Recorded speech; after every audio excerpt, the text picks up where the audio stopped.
Hi hello കൂട്ടുകാരെ, എല്ലാ കൂട്ടുകാർക്കും പത്രമാറ്റിൻ്റെ നാളത്തെ പ്രൊമോ റിവ്യൂയിലേക്ക് സ്വാഗതം.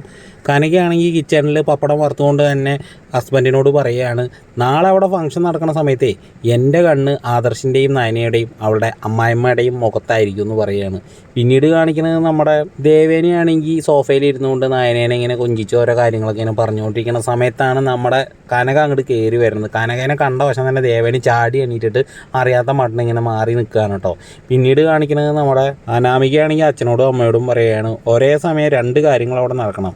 നന്ദു ആ വീട്ടിലേക്ക് വരാനും പാടില്ല, അനന്തപുരിയിലെ സ്വത്തുക്കൾ മുഴുവൻ നമ്മുടെ കയ്യിലേക്ക് വരും വേണം. അതൊക്കെ വിചാരിച്ചുകൊണ്ട് തന്നെയാണ് ഞാൻ നടക്കുന്നത് എൻ്റെ അച്ഛൻ അമ്മ എന്ന് പറയുകയാണ് കേട്ടോ. പിന്നീടാണെങ്കിൽ അബിയുടെയും നവ്യയുടെയും വായിലേക്ക് മധുരപലഹാരങ്ങളൊക്കെ കൊടുക്കുന്ന ആ ഒരു ചടങ്ങുണ്ടല്ലോ, 7 മാസത്തെ ആ ഒരു ചടങ്ങ്, ആ ചടങ്ങിൻ്റെ പരിപാടി നടന്നുകൊണ്ടിരിക്കുകയാണ്. പിന്നീട് നവ്യനെ കൂട്ടിക്കൊണ്ടു പോകുന്ന സമയത്ത് നാനിനെയും കൂട്ടിക്കൊണ്ടു പോവാണ് കനക. ദേവേനിക്കാണെങ്കിൽ ഭയങ്കര സങ്കടമാണ്. വീട്ടിലെത്തിയതിന് ശേഷം കനക ഹസ്ബൻഡിനോട് പറയുകയാണ്, ഞാൻ എന്തിനാണ് നായനെ കൂട്ടിക്കൊണ്ടുവന്നതെന്ന് മനസ്സിലായോ? അവളുടെ അമ്മായിമ്മയ്ക്ക് അവളില്ലാതെ പറ്റില്ല എന്നുള്ളൊരു കാര്യം വരുമ്പോൾ അവരെന്തായാലും സത്യങ്ങളൊക്കെ തുറന്ന് പറയും. അത് പറയാൻ വേണ്ടിയിട്ടാണെന്ന് പറയുകയാണ് കേട്ടോ സുഹൃത്തുക്കളെ.